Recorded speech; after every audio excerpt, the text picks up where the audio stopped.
The moon hung low over the sleepy town of Ridgewater Creek, its faint glow barely penetrating the dense forest on the outskirts. As I stepped out of my car, my boots crunched against the gravel road, carrying me toward the cordoned-off crime scene. Criminal justice courses. The red and blue strobes of police lights painted chaotic flashes across the area, but my focus remained on the figure sprawled on the ground.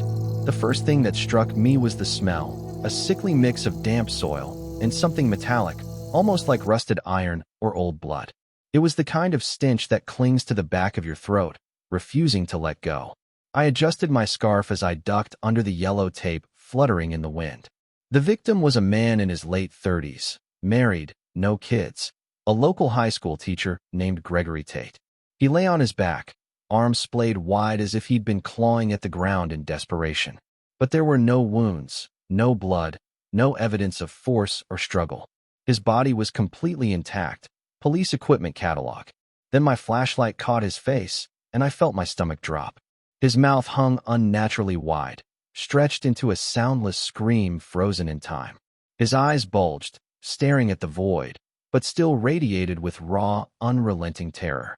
It was as if his last moments had been carved into his flesh, a permanent echo of whatever had seized him in those final horrifying seconds. A shiver crawled up my spine as my thoughts immediately snapped back to two other murders, both eerily similar, and both occurring within the last 2 weeks. Crime investigation books. I lowered my flashlight, sweeping it over the ground around the body. That's when I noticed it, a crudely etched circle surrounding him, as though drawn during his final moments. Near his feet, a string of letters was scrawled into the dirt, in a language I couldn't recognize. The arrangement felt disturbingly ritualistic, as if the victim had somehow been drawn into a sinister rite that eventually claimed his life. What made the scene even more grotesque was that the 2 earlier victims had also been found dead under similar circumstances. The next day back at my station, I immersed myself in the case files, leaning back in my chair as the details swirled through my mind. Victim 1, Clara Evans, a store clerk, was found dead in her living room, slumped in a corner. There was no sign of forced entry, but her face was frozen in paralyzing fear. Using her lipstick, she had drawn a circle around herself and left illegible scrawls near her feet. She had even quit her job a week earlier, citing stress, and was living alone at the time. Victim 2, Jack Monroe, a mechanic, found dead in his garage, surrounded by scattered tools. Neighbors mentioned he'd been hearing strange noises outside his house for days. In the week leading up to his death, he barricaded himself in the garage and stopped visiting the local bar, where he was a regular after work. Victim 3, Gregory Tate, a high school teacher, beloved by his students, with no known enemies or debts. His wife observed that he had recently grown terrified of leaving the house after dark, often twitching and trembling at the slightest noise. Then, one night, without explanation, he left home and wandered into the woods a mile away, where he was found dead. 3 victims, 3 different lives, and no tangible connections between them, except for one chilling similarity: the circumstances of their deaths and the fear that was permanently etched across their faces. There was also another detail I had to account for. In all 3 crime scenes, an object was found lying next to the corpse. With the first victim, it was a small handheld mirror. With the mechanic, it was a miniature toy bus. And with the high school teacher, it was a fountain pen. The really odd thing here, though, was that the objects looked like relics that belonged to another era, probably the late 70s or the early 80s, and it made me wonder if they had been left behind by the killer. Criminal justice courses. Sergeant Holbrook, however, had a different take. He didn't mince words, calling it outright the work of the devil. A police veteran with decades of experience, Holbrook claimed to remember similar occurrences from his childhood. And each time we arrived at a new crime scene, I could see his face grow paler, as if the evidence before us confirmed his worst fears.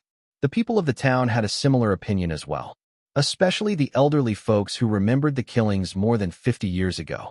And when the photos of victims leaked and went viral, it was only a matter of time before the whole community got swept in on the frenzy.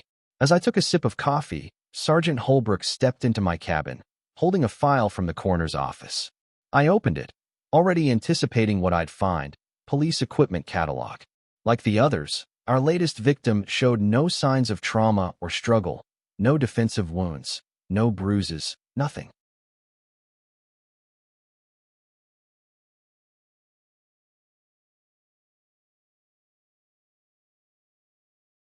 All three had been in good health with no underlying medical conditions. The coroner's report mentioned cardiac arrest brought on by extreme stress, but the words rang hollow. It felt more like a convenient excuse than any real explanation. Officer Harper. Holbrook's voice suddenly cut through my thoughts, his tone measured, almost hesitant. The mayor wants to meet you at the town hall. A knot tightened in my stomach. Town hall meetings were rarely good news. With 3 unexplained deaths in less than 2 weeks, the townsfolk of Ridgewater Creek, a tight-knit community of just 1,000 people, were bound to have questions, and not the easy kind. News here moved faster than the wind, and the pressure to provide answers was mounting. Being the new cop in town, a city officer who had moved here just 6 months ago to take charge, had already made me a topic of gossip. Now, with these cases piling up, it felt like the tide of suspicion was beginning to shift toward me, police officer gear. Holbrook and I climbed into the cruiser, and as we drove through the quiet streets, I stared out the window, running through what I'd say in my head. When we arrived, the town hall was already packed with people. Parents clutched their children protectively, teenagers huddled together in nervous whispers, and the elderly exchanged worried glances. The weight of their fear hung heavy in the air, pressing against me like a storm cloud as I walked nervously through the room, their silent stares following my every step. The mayor opened the meeting with strained reassurances before gesturing for me to step forward. "Good morning," I started, scanning the sea of tense, worried faces. "I'm Officer Evelyn Harper. I want to reassure you that we are doing everything within our power to solve these tragic cases. While we don't have all the answers yet, we are committed to uncovering the truth. But we need your cooperation. For the next 10 days, please stay indoors after dark, and if you notice anything unusual, report it to us immediately." As I continued speaking and patiently answered their questions, my eyes continuously swept over the crowd. One woman in the second row particularly stood out. Her silver hair gleamed under the harsh lights, and her hands rested neatly on her lap. While the rest wore their fear openly, her expression was serene, calm to the point of detachment. When the meeting ended an hour later, I swiftly moved toward her. "Excuse me, ma'am," I said as the crowd began to thin. She turned to me, her blue eyes sharp and clear. "Hello, officer. I am Ruth. Nice to finally meet you," she said with a faint smile. "Ruth?" I said, stepping closer. "Would you like a ride home?" Her smile deepened just slightly. "That's very kind of you, Officer Harper." "Yes, I'd appreciate that." Holbrook gave me a questioning glance, but I waved him off, while Ruth and I walked toward the cruiser. As we drove to her residence, Ruth began to share snippets from her life. She was in her early 70s, born and raised in Ridgewater Creek.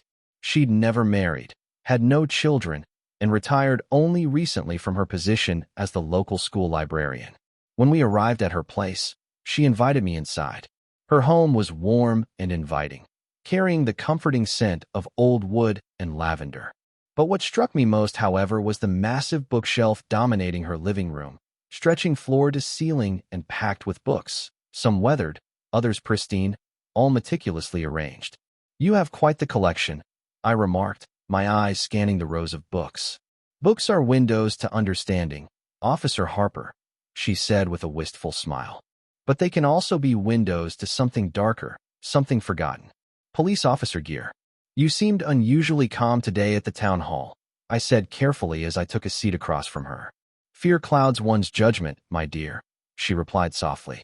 "I've lived long enough to know that panic only leads to mistakes. The key is to look closely, think clearly, and see what others might overlook."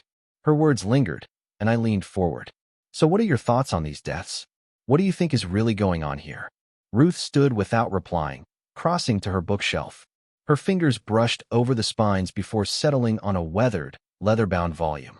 She opened it with care, flipping through the pages until she stopped at an illustration. The image was jarring.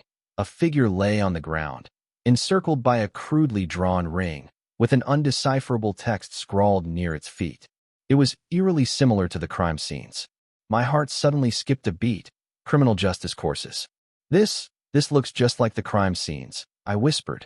I leaned closer, studying the page. What does the scrawl mean? Her gaze met mine, calm yet piercing. It says Jerupari, she replied, her voice steady. It means voice of fear. According to an ancient Amazonian legend, it's an entity that devours the soul of its victim after overwhelming them with fear. A cold knot tightened in my stomach as I stared at the illustration, unsure of what to say. Ruth then turned back a page, pointing to a dark, distorted figure cloaked in shadow. This is what the legend speaks of, she explained. An entity feared for centuries, known for consuming the souls of its victims. It thrives on fear, smelling it, tasting it, and even savoring it. Its origins are unknown, but it has appeared across the country in several places over the years. 50 years ago, it came to Ridgewater Creek. I listened, both horrified and captivated, as her words sank in. In the 70s, she continued, this town was plagued by a series of unexplained deaths. No signs of struggle, no obvious causes. People were just dropping dead, and no one could figure out why. It went on for months, freezing the town in fear. The police were desperate for answers, but they found nothing. Police equipment catalog. She paused, her face darkening with the weight of the memory. That's when I found this book. As a librarian, I often sourced rare volumes, and when I saw this one, I had a feeling it might hold the answers we needed. I took it to the police chief, but he dismissed it immediately, called it nonsense. Her expression softened, and a faint smile tugged at her lips. But there was one person who listened, a young sergeant named Henry Cross. He quietly observed while I tried to explain to the chief. He was the tenacious type, I must say, the kind of man who couldn't let something go until he understood it. He even came to my home, sat right where you're sitting now, and let me explain what I knew. A few days later, he came back and said he'd found a promising lead and that he was going somewhere to investigate. And then, I asked, eager to get to the bottom of it. She sighed deeply. I never saw him again. He vanished without a trace. The murders stopped soon after, and the town returned to normal. But Henry, he was never seen or heard from again. Crime investigation books. What do you think happened? I asked, intrigued. Her expression grew inscrutable as she hesitated. That, Officer Harper, is a question I've pondered for decades. Maybe you can connect the dots and let me know how this story ends. Do you know where he went? I finally asked after a moment's silence. She nodded. He said he was going to the sawmill. Just then, my phone buzzed in my pocket. I quickly answered, Holbrook's voice sharp with urgency. Chief, he said, his tone grim. We've got another one. Police officer gear. Where? I asked, my grip tightening on the phone. The old sawmill, he replied. I quickly thanked Ruth and headed for the mill, long abandoned and feared by the local townsfolk. Perched on the edge of town, it had stood vacant for decades, its history making it a place that people usually believe to be haunted. As I stepped out of my cruiser, the thick, suffocating scent of rusted iron and decay immediately hit me as if it had settled into the very air. Before me loomed the mill, a Second World War-era relic continuing to wither away under years of neglect. The roof had caved in at several points, and vines snaked through the broken windows, claiming the crumbling interior.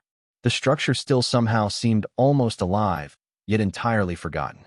To my right, a jeep had crashed into one side of the building, its front half crushed against the brickwork. Paramedics were extracting the driver's lifeless body, twisted and mangled beyond recognition. The passenger door hung open, offering a clear view inside the mill where another young man lay sprawled across the dusty floor. Unlike his friend, this one was alive. As I approached, I noticed one of the medics kneeling beside him, injecting something into his bloodstream to stabilize him. Moments later, the man startled awake, his body jerking as his eyes flew open, wide with terror.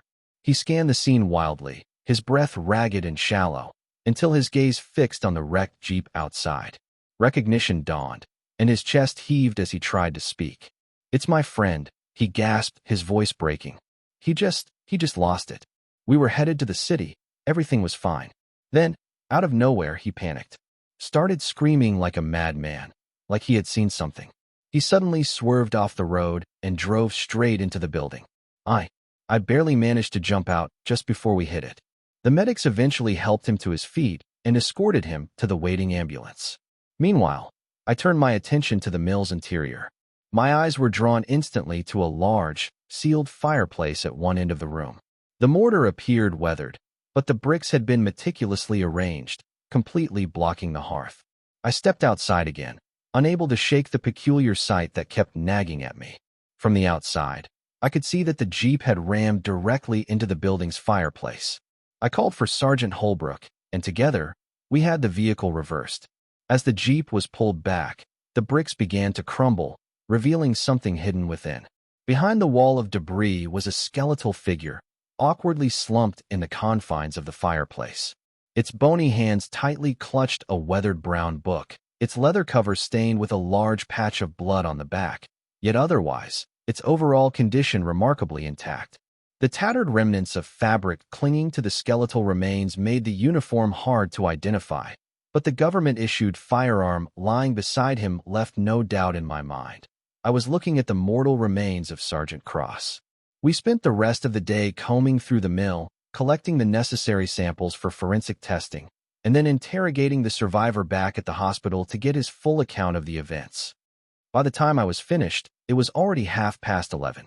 As I was heading back home, I noticed the sergeant's journal lying in the evidence tray, tagged and ready for testing. Without thinking, I grabbed it and made my way home, planning to take a long bath before finally getting some rest. Entering the bathroom, I prepared the tub, quickly undressed, and waded into the warm water. As I leaned back, I picked up the sergeant's journal and began reading. Investigative Journal of H. Cross. People like to think the badge is about serve and protect. But for me, it's always been about Ricky and what he stood for. He's the reason I'm here, walking the beat, keeping an eye out for the bully lurking in the shadows. Growing up in foster care, I didn't have much more than the shirt on my back and 100 reasons to keep my head down. The other kids were bigger, meaner, and twice as cruel. Every day felt like a battle, and every night I prayed I wouldn't wake up with a black eye, or worse. Then came Ricky. He wasn't some guardian angel swooping in to save me. Nah, he was just another kid dumped into the system, rough around the edges like the rest of us. But Ricky didn't believe in running or hiding. Punch first and think later, he always used to say, and he lived by it. He taught me how to stand tall, to fight back, not just with fists, but with grit, persistence, and anything else that gave us an edge. A poke in the eye, a kick in the nuts, smashing a bottle over someone's head while they were busy eating. It didn't matter. The rules were simple. Keep going, again and again, until they start to feel it in their bones. I'll never forget the one time we fought back. 3 bigger kids had us cornered behind the schoolyard. They were huge, grinning like wolves, and ready to pounce. Ricky didn't hesitate.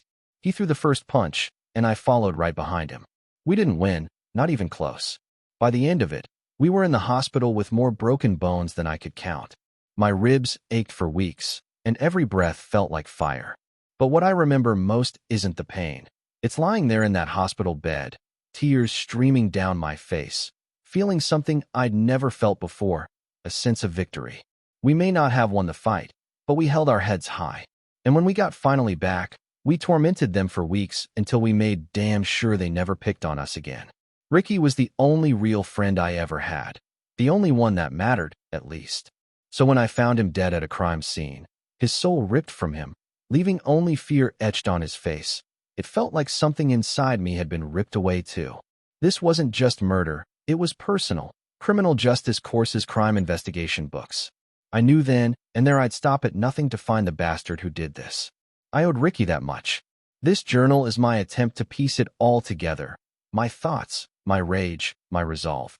It's time to bully the bully.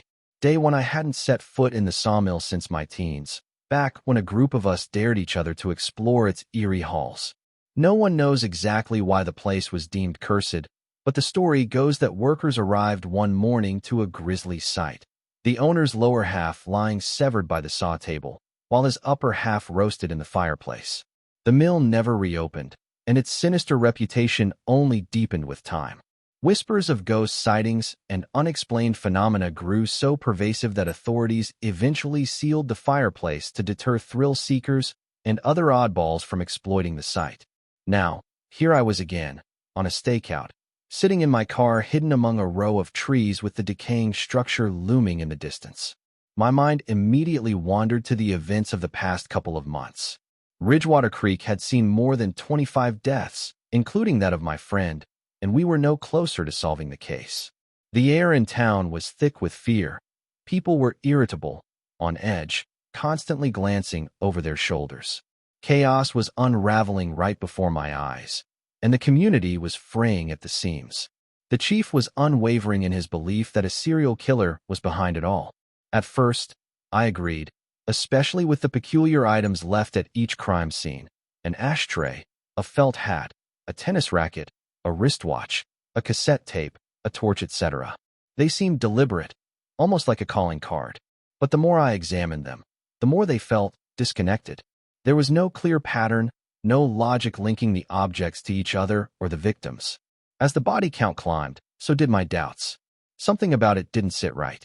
The breakthrough came unexpectedly when a young woman walked into the station, clutching a theory about a supernatural entity tied to an old legend she'd uncovered in a dusty book. The chief dismissed her as a crank, but desperation has a way of shifting priorities. I couldn't afford to ignore any lead, no matter how improbable. That evening, I met her at her home. As she laid out her theory, a strange sense of clarity took hold, and it got me thinking. If the entity she called Drupari was real, it would need a place to hide, somewhere near town but remote enough to remain undisturbed. The place had to be abandoned, forgotten by time, where no one would think to look. And only one such place came to mind. So when I returned to the sawmill after all these years, I found it in even worse shape than I'd imagined. Its wooden frame sagging, the air thick with the stench of rot and mildew. I scoured every corner, but there was nothing unusual. No signs of anything lurking, no evidence to support Ruth's theory. I was even ready to write it off as a dead end and leave when something caught my eye. In a dim corner of the mill, half buried in debris, lay a curious cluster of items: an American flag keychain, a leather wallet, a razor, and a bottle opener. At first glance, they seemed like random junk, discarded and forgotten. But on closer inspection, I noticed they weren't old or tattered. These items looked reasonably new and oddly out of place, as if someone had deliberately gathered them, seeing still some value in them where others saw trash. It hit me then. Someone, or something, was holding out here. I decided to continue my surveillance for a few more days. Day 2, I arrived at the mill as soon as I finished my shift at the station.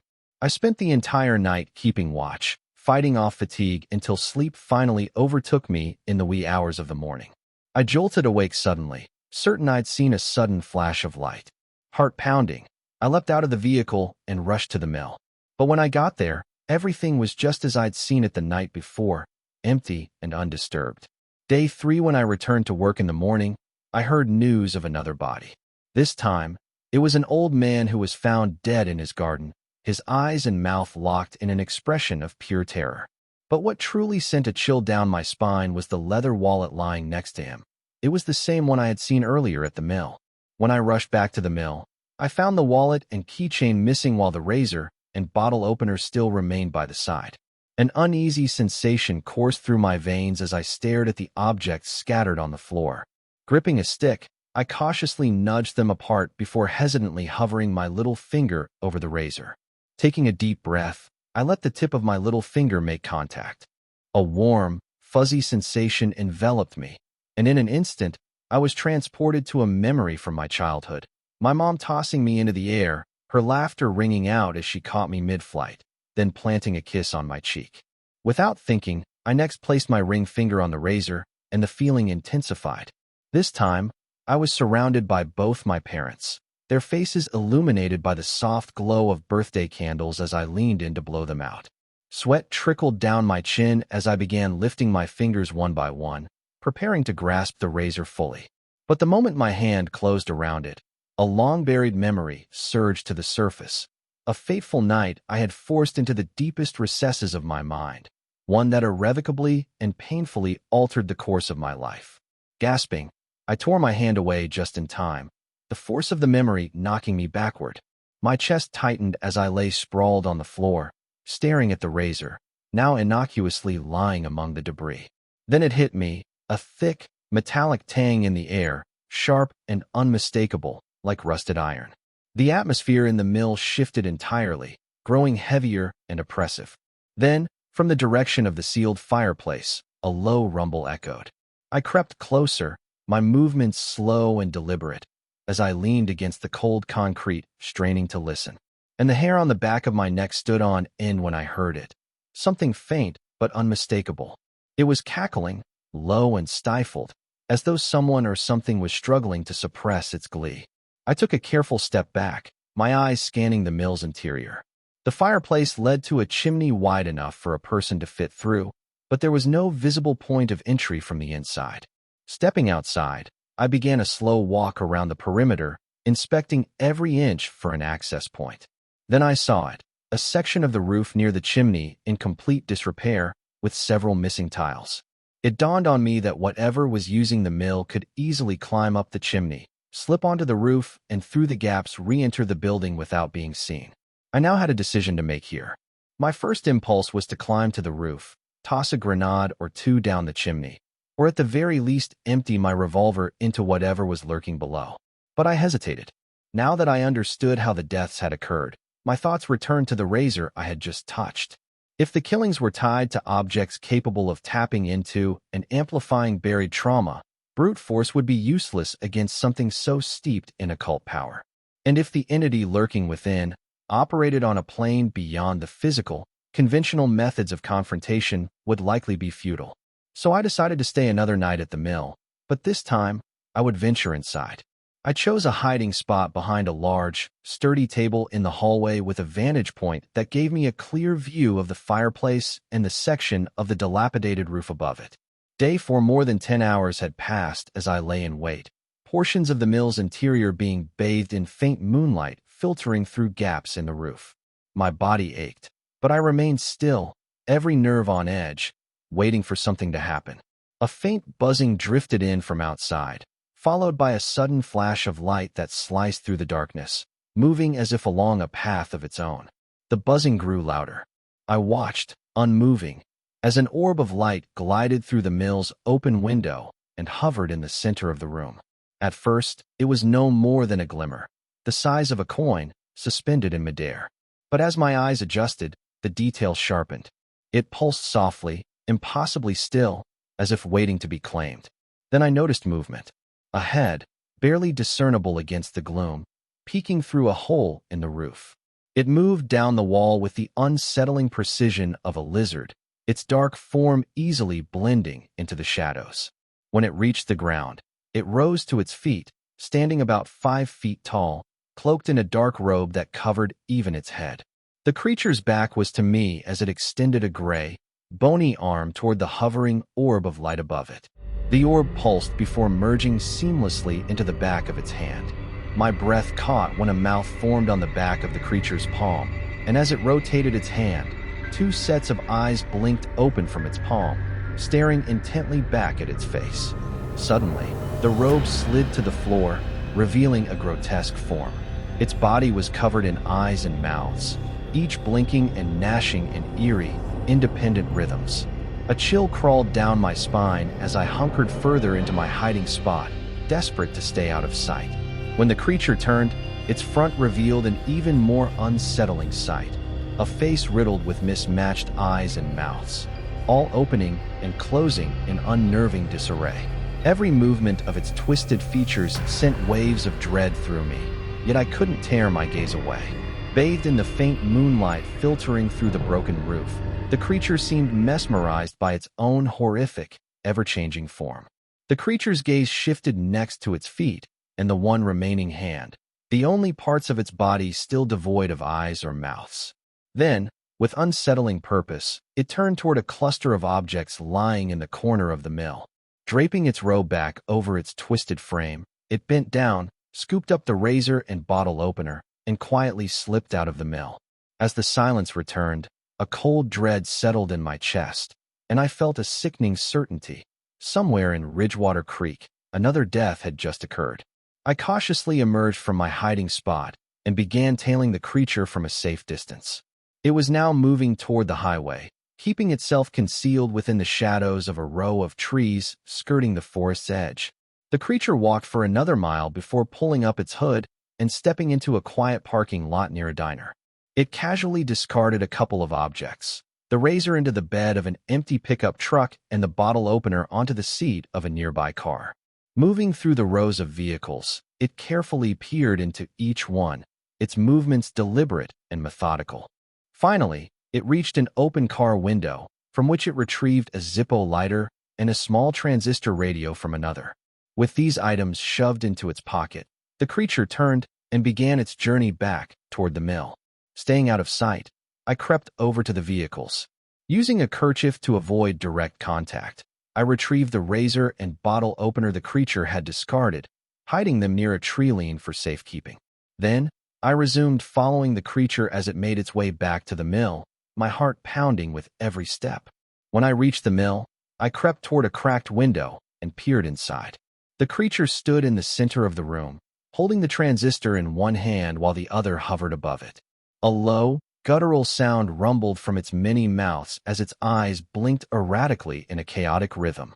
I watched as the creature raised its upper hand, revealing the transistor encased in a shimmering bubble. Inside, tendrils of green liquid spiraled downward like a miniature tornado before merging with the object. The transistor began to glow with a deep crimson hue, now pulsing ominously. Without warning, the bubble popped with a faint hiss, and the creature released the transistor, letting it fall to the ground beside the Zippo. It then turned away, scaling the wall in complete silence, slipping back down the chimney to once again rest by the fireplace. I got back in my car and drove straight to my chief's home to appraise him of what I had discovered. For the first time since the whole ordeal began, we now had the upper hand and were in a position to devise a plan of attack. As I pulled up at his driveway, my stomach sank. Pete, our youngest cop, stood frozen in front of the chief's cruiser, its door hanging wide open. His expression said it all, police officer gear. Inside, the chief sat slumped in his seat, eyes and mouth locked in a vacant, lifeless stare. Somehow, the little American flag keychain had made its way to him. Now, it dangled idly from the car key in the ignition, mere inches from where his lifeless body lay. The sight was too much for the department's 20-year-old rookie. Without a word, he placed his badge on the car's hood and walked away, leaving me as the last standing cop in Ridgewater Creek. Day 5, realizing I was on my own, I adopted a lone wolf mentality and decided to take matters into my own hands. Maybe it was for the best. I could tackle the situation on my terms. Before heading to the mill, I paid Ruth another visit, hoping to uncover more about Jerupery and maybe even learn something useful on how to confront such an entity. But it soon became clear that I knew more than she did, and there wasn't much else she could offer. Something about the visit also unsettled me, though I couldn't quite pinpoint why, so I kept my findings vague and made my exit. By the time I reached the mill, the sun was already dipping below the horizon, with probably just an hour of sunlight left. Since the creature loved objects so much, I brought a little gift of my own and placed it in the center of the mill, right where it had stood the previous night. I also brought a ladder, setting it up out back to give myself access to the roof if needed. Armed and ready, I took cover and waited for darkness to set in. An hour past midnight, I quietly slipped out of the mill and made my way to the tree lean where I had hidden the discarded objects. Careful not to touch them directly, I gathered them and returned to the mill, tossing them onto the floor with the others before retreating to my hiding spot. Seconds later, I heard the sound of something scrambling up the chimney and landing on the roof. Through a gap in the ceiling, I finally caught a clear glimpse of the creature beneath the pale light of the full moon. Its grotesque, twisted face peered inside with an almost childlike curiosity. As I had anticipated, it sensed the return of the cursed objects, but its attention quickly shifted to the veiled item at the center of the room. Its eyes darted around, scanning for any sign of intruders, before it began a slow, deliberate descent down the wall. Once it reached the floor, it carefully pulled away the veil to reveal a life-sized mirror. The creature paused, glancing around one last time, then let its robe fall to the floor. Transfixed, it stood before the mirror, completely absorbed by the reflection staring back at it. In fact, the creature was so mesmerized that it failed to notice a flash grenade roll past its leg, and before it could react, a blinding burst of light erupted, filling the room with a searing flash and a deafening crack. The creature staggered back, shielding its eyes, before letting out an ear-splitting shriek when it saw its leg locked in a bear trap. I emerged from hiding, watching as it desperately tried to pry open the metal jaws in frantic frustration. I aimed my firearm at its head, and the eye closest to the muzzle ballooned in size, locking onto mine with unnerving intensity. Before it could react, I fired at point-blank range. The bullet tore through the eye, sending its head jerking back, but it immediately snapped upright again. I watched in disgust as one of its mouths contorted at a bizarre angle, as though reaching for the bullet lodged somewhere in its brain that was just beyond its grasp. It began to gnaw and chew, and then, with a tilt of its head, another mouth expelled the spent bullet from the back of its skull. Then, without warning, its hand suddenly stretched unnaturally, growing to twice its size as it seized my arm, and sent me crashing into the mirror. The force of the impact sent me sprawling to the floor. Even with the bear trap still clamped around its leg, the creature loomed over me, its face contorting into a gleeful, twisted grin. The creature's grip tightened around my arm, its claws digging into my wrist. With a sharp twist, my wrist snapped, and I saw the gun fall from my hand, clattering out of reach onto the floor. I immediately reached for the knife tucked in my pocket and lunged at the creature with my other arm, but it swiftly seized my swinging limb, its grip cold and unyielding. With disturbing precision, it slowly pried my fingers open, not removing the knife, but twisting it in position until the blade pointed downward. It then forced my hands to grip the handle, while also placing its own over mine. Leaning in, the creature pressed its full weight onto my outstretched hand, heaving with relentless force. With each agonizing heave, the knife slowly descended, inch by inch.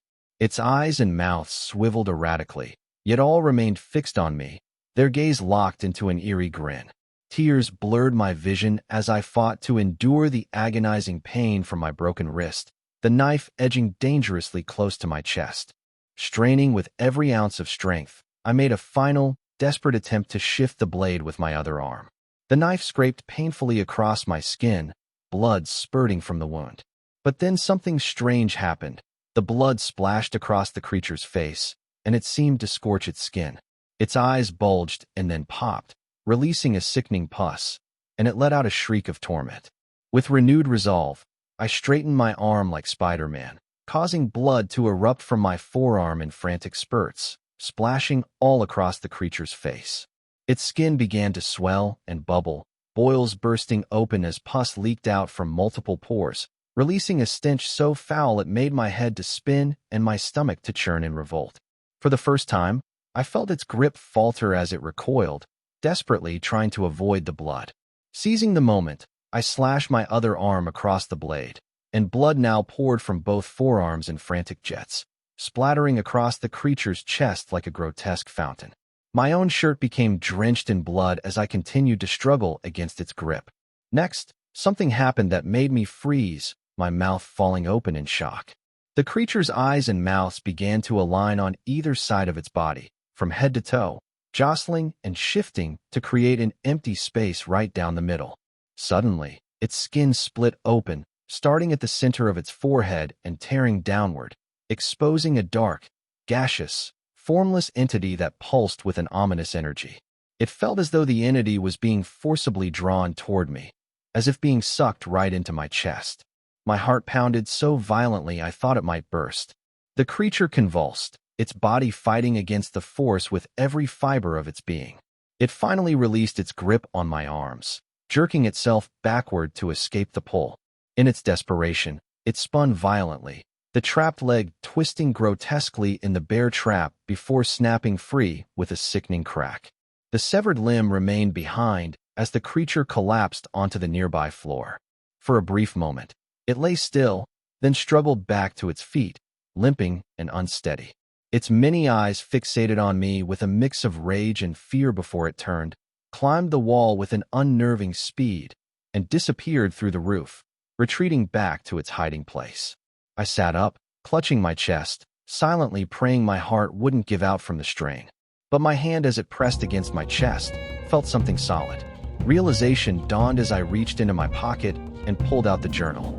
The back binding was soaked through with my own blood, the crimson stain spreading across its worn cover.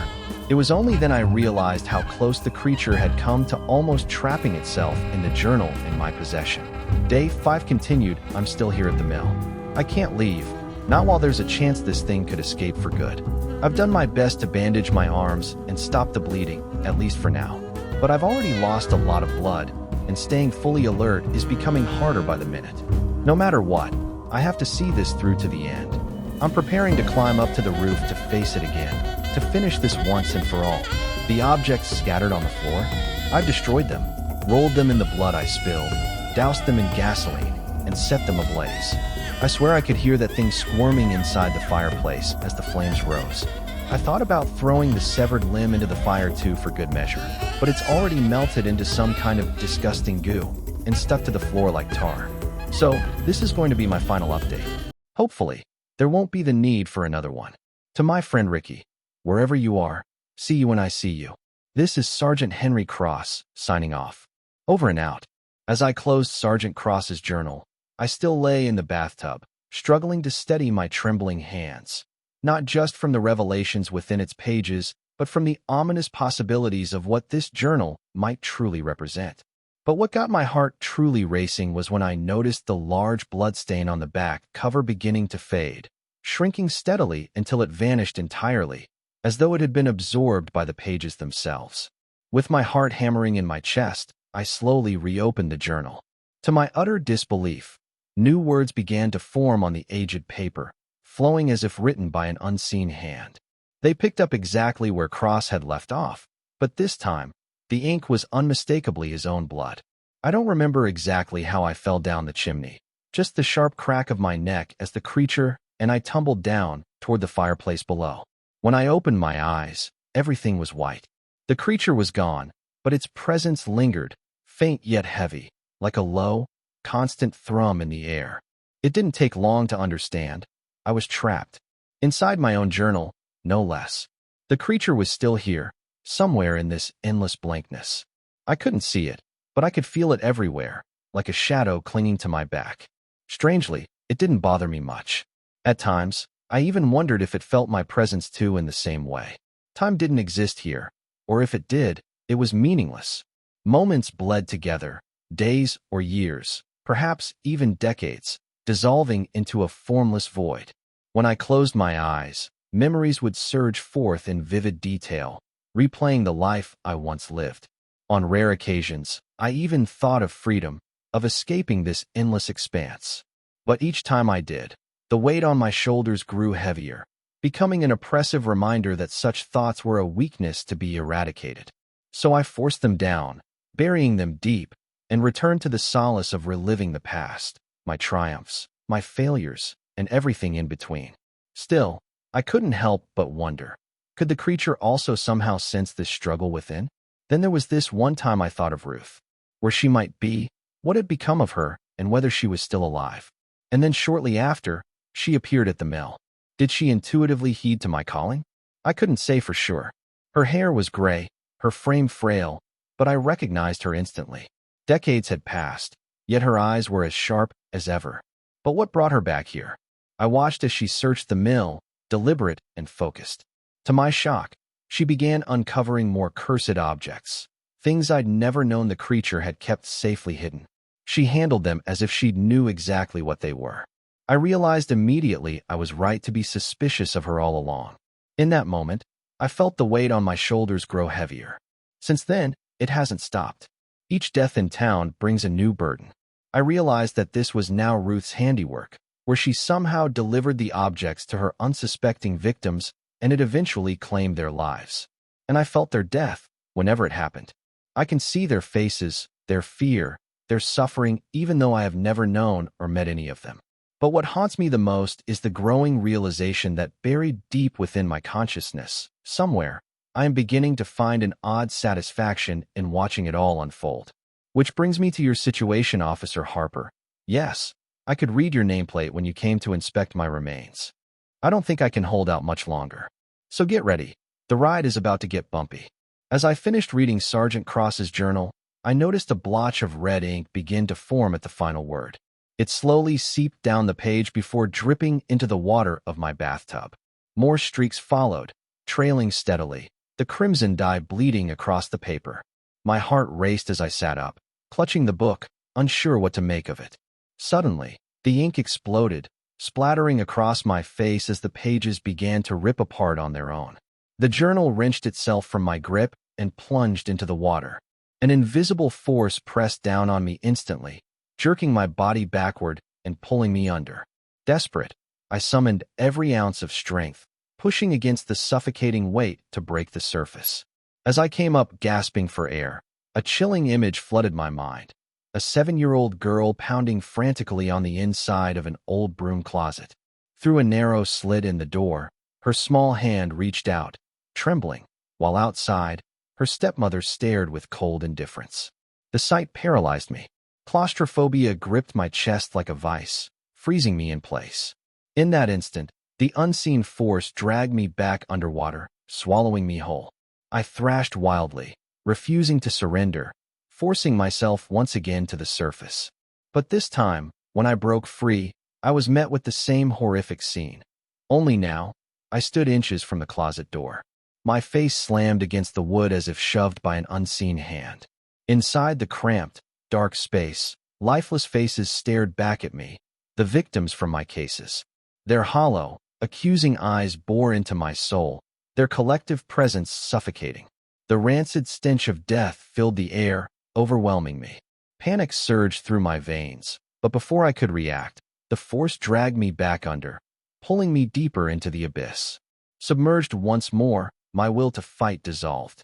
The icy water enveloped me, offering an odd sort of comfort. A voice echoed in my mind, soft yet insidious. "You're fine now. At peace. This will soon end. Don't fight it, Evelyn." A strange calm settled over me, and I began to relent. The water filled my lungs, the pain dulling as an unnatural serenity took its place. I prepared for the end, but just as the quiet began to overtake me, a sudden jolt brought me back.